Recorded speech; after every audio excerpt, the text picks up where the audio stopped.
साथियों, जिस तरह से पूरा ये हिंदू राष्ट्र का खतरा अब न केवल मंडरा रहा है, बहुत साफ तौर पे वी द पीपल करीब करीब इसके विक्टिम्स बन चुके हैं और बन रहे हैं। और स्वाभाविक रूप से ये दिन प्रतिदिन हिंसा की ओर हमारे समाज को ले जा रहा है। इस परिस्थिति में ऑलरेडी एग्जिस्टिंग सिचुएशन के साथ साथ थोड़ा इस मुद्दे के ऊपर भी चिंतन हो कि रिएक्शनरी बने बिना इसको हम कैसे काउंटर करें। साथियों, सबसे पहले दो चार बिंदु जो हम सभी को मालूम है, उसके बावजूद गुजरात के 2002 के दंगों के संदर्भ में दोबारा याद कराना चाहूंगा, रेखांकित करना चाहूंगा कि कोमवाद और हिंदुत्व की जो एथोस और वैल्यूज है भारतीय समाज में बहुत ही डीप रूटेड और एंट्रेंच है, और उसमें साथ साथ जातिवाद भी आता है। लेकिन जिस तरह से गुजरात में नरेंद्र मोदी की सरकार, उनकी पुलिस और प्रशासन ने प्रोएक्टिवली एक सोची समझी साजिश के तहत जिस तरह से वायलेंस को जो जन्म दिया, वो सबसे खतरनाक चीज पिछले 12-15 सालों की हमारे देश की राजनीति में साबित इसलिए हुई है कि उसके चलते न केवल गुजरात की जनता, लेकिन मोदी के सारे काले कारनामों को एक तरह से एक्सेप्ट करते करते वी द पीपल का एक मॉरल कैरेक्टर भी बहुत डाउन हो चुका है। तो बिना किसी investigating agency, state IB, central IB, CID crime branch, home department, raw, किसी भी एजेंसी को एक पैसे की भी क्लू हो as to exactly what has happened at Godhra, Narendra Modi Godhra पहुंचकर साबरमती एक्सप्रेस के जले हुए ट्रेन के डिब्बे पे चढ़कर ये अनाउंसमेंट कर देते हैं कि ये पाकिस्तान में बैठे कुछ आतंकवादी संगठनों का कारनामा है। एक, उससे तुरंत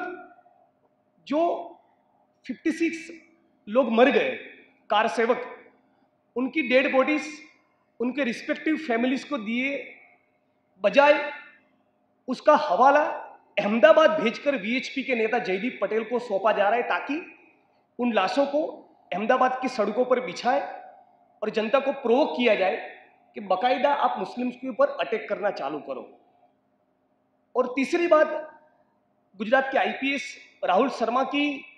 सीडी के जो 9.5 लाख टेलीफोन कॉल्स है, उससे भी यह बात कंक्लूसिवली एस्टैब्लिश हुई कि डेफिनेटली अनडाउटेडली एक स्टेट स्पॉन्सर्ड कॉन्स्पिरेसी इसलिए थी कि बाबू बजरंगी और गोवर्धन झड़पिया और दूसरे जो परपेट्रेटर्स ऑफ क्राइम से उनके साथ नरेंद्र मोदी के कार्यालय में से कुछ टॉप के ब्यूरोक्रेट सीधे संवाद में थे। इस हद तक संवाद में थे कि आधे आधे घंटे उन्होंने बात की, जिसमें माया कोडनानी भी शामिल है। तो ये स्टेट का इन्वॉल्वमेंट जिसने दंगे को भड़काया, पूरे गुजरात में फैलाया, और उसके बाद इसी तरह के एक कोमवाद की ये फांसीवादी राजनीति को आगे बढ़ाते हुए 2008 तक एक के बाद उन्होंने एनकाउंटर्स चालू किए। ये दंगों की राजनीति, एनकाउंटर्स की राजनीति, उसके पैरेलल 2-3 चीजें चली। वो एक थी कि हमारे 2 और उनके 5 और उनके 25, ये वो लोग हैं जिनकी 5 बीवियां होती और 25 बच्चे पैदा करते हैं। फिर गौरव यात्रा निकाली। किस बात का गौरव ले रहे हैं? तो किस तरह से बाबू बजरंगी को एक गर्भवती महिला के पेट में तलवार मारने के बाद महाराणा प्रताप जैसी फीलिंग जो उसको आई, उस फीलिंग को चेरिश करते हुए गौरव यात्रा निकाली। ये सारी चीजें एक से ज्यादा academicians, intellectual, scholars, media persons के बहुत से एकेडमिक काम, रिसर्च के आउटकम्स, वीडियो क्लिपिंग्स, तहलका के sting operation, fact finding reports, human right activist lawyers के डेटा कलेक्शन, सभी से यह बात सारी के सारी ढेरों बार हम लोगों ने जनता के सामने रखी। लेकिन विकल्प, राजनीतिक विकल्प न होने की वजह से ये सब गलत हुआ ऐसे कहने वाला भी एक तबका पैदा हुआ है, लेकिन फिर भी राजनीतिक विकल्प नहीं होने की वजह से वो लोग नरेंद्र मोदी को वोट कर रहे हैं। और इसके चलते ये जो मॉब वायलेंस है उसको एक तरह से जस्टिफाई करते करते हम लोगों का मॉरल कैरेक्टर इतना डाउन हो गया कि सोहराबुद्दीन एनकाउंटर की विक्टिम सोहराबुद्दीन की पत्नी कौसर बी को बलात्कार करने के बाद डीवाईएसपी एनके अमीन ने एनेस्थेसिया के इंजेक्शन दिया, यानी कि वो बेहोश की गई और बेहोशी की अवस्था में उसे जिंदा जला दिया गया। और उसके बाद इशरत का एनकाउंटर भी होता है और इस तरह से पूरी मोदी जी की राजनीति चली। उसके पैरेलल पिछले दरवाजे से कॉन्ट्रैक्ट सिस्टम की ग्रिप इतनी जबरदस्त मजबूत कर दी कि 2002 के दंगों के वक्त ही जो एमटीएस की लाल बस अहमदाबाद में चलती है, अहमदाबाद म्यूनिसिपल कॉर्पोरेशन एमटीएस की, अहमदाबाद म्यूनिसिपल ट्रांसपोर्ट सर्विस की, उसके जो परमानेंट एम्प्लॉइज थे उनको निकाल दिया और फिर कहा आपको काम करना है तो कॉन्ट्रैक्ट सिस्टम में काम करो। और उसी तरह की कॉन्ट्रैक्ट सिस्टम की ग्रिप सारे प्राइवेट कंपनी और फैक्ट्रीज में काम करने वाले मजदूर और करीब 5 लाख से ज्यादा सरकारी कर्मचारियों के ऊपर उसको इंपोज कर दिया गया। पिछले दरवाजे सारी जमीनें अदानी, अंबानी और एस्सार के नाम कर दी गई, इंक्लूडिंग गौचर से। तो एक तरफ से ये न्यू लिबरल प्रोग्राम, कॉर्पोरेट लूट, और दूसरी तरफ से पूरा एक कौमवाद की राजनीति, इस दोनों का मिलन जो है, ये जो डेडली कॉम्बिनेशन, अनहोली नेक्सस है, उससे जो इमर्ज होता है वो है गुजरात मॉडल। और वही आज हम लोगों के सर के ऊपर थोपा जा रहा है। तो मुझे लगता है इसके चलते ऊना की जो हिंसा हुई या पहलू खान को जिस तरह मार दिया गया, लातेहार की घटना हुई, दादरी की जो घटना हुई, अहमदाबाद में मोहम्मद अयूब की हत्या कर दी गई, और अभी सहारनपुर में भी जो वायलेंस हुआ, सहारनपुर के वायलेंस के बारे में हम लोग बात करें तो आज ही मेरी सुबह वहां से किसी से बात हो रही थी, तो मामला सिर्फ इतना था कि कई दिनों से वहां के ठाकुरों का एक प्रेशर था दलितों के ऊपर कि भाई आप आपका जो रविदास का जो टेम्पल है उसके प्रांगण में, उसके चौराहे पे, उसके चबूतरे में जो डॉक्टर अंबेडकर का स्टैच्यू बनाने जा रहे हैं वो मत बनाओ, हम लोगों को पसंद नहीं। सिर्फ इतनी बात थी।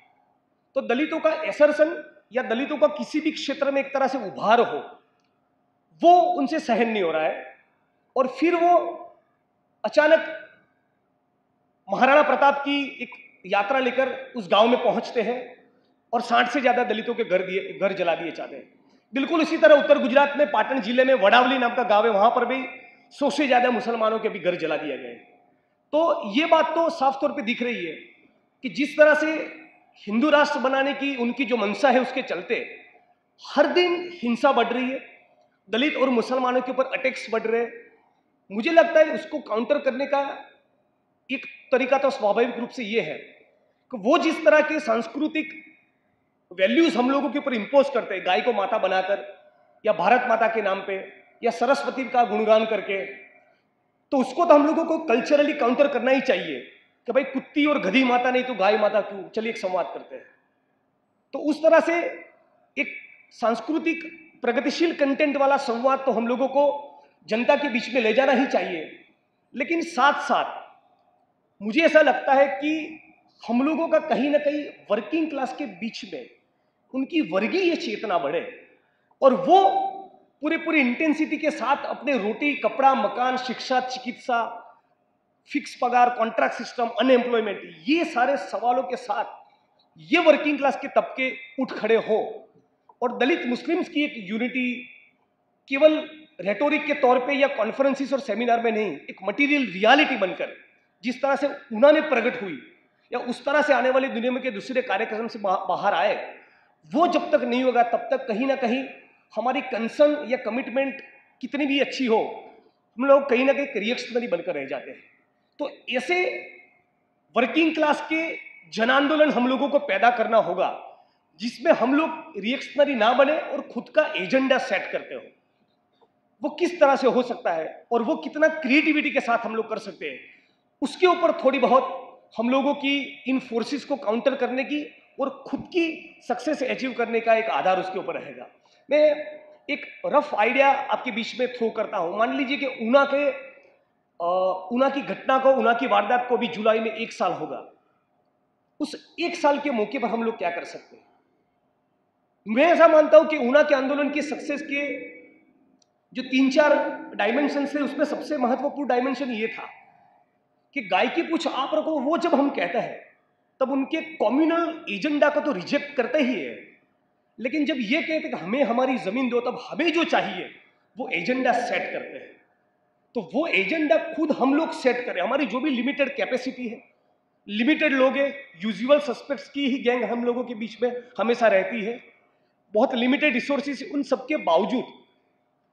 खुद की ये जो भी क्षमता है उसको जमीन पर उतार कर खुद के एजेंडा सेट करने वाले वो कौन से प्रोग्राम्स हो। मुझे लगता है कि ऐसा प्रोग्राम हम लोग क्यों ना कर सके। जिस तरह से इंडिया अगेंस्ट करप्शन हुआ, हम लोग ऐसा एक क्या प्रोग्राम लॉन्च कर सकते आने वाले 2 महीने में, 4 महीने में, 6 महीने में, 8 महीने में, कि इंडिया अगेंस्ट कॉन्ट्रैक्ट सिस्टम हो, जिसपे भारतवर्ष के सारे वामपंथी, प्रगतिशील, दलित आंदोलन के साथ जुड़े हुए लोग, ट्रेड यूनियन के साथ जुड़े हुए लोग जंतर मंतर पे आए या रामलीला मैदान पे आए और कहे कि नो टू कॉन्ट्रैक्ट सिस्टम। क्या इंडिया अगेंस्ट अनएम्प्लॉयमेंट हो सकता है कहीं पे? क्या हम लोग ऐसा कह सकते हैं कि गाय की पूछ आप रखो, हमें हमारी जमीन दो, गाय की पूछ आप रखो, हमें रोटी कपड़ा और मकान दो, गाय की पूछ आप रखो और हमें 1 करोड़ रोजगार दो? मुझे लगता है कि ये जो मॉब वायलेंस जिस तरह से आगे बढ़ रहा है, हिंदू राष्ट्र के एजेंडा को और भी इंटेंसिटी के साथ आगे बढ़ाते हुए, उसको काउंटर करने के लिए केवल रिएक्शनरी बनकर हम लोगों की बात नहीं चलेगी। हम लोगों को खुद का एजेंडा सेट करें, उस तरह के आंदोलनों को खड़ा करना पड़ेगा। और वो आंदोलनों को खड़ा करने के लिए मैक्सिमम जितना भी हम लोग जनता के बीच में जाए, यदि जनता को किसी एक कार्यक्रम में मोबिलाइज हम लोग नहीं कर पा रहे,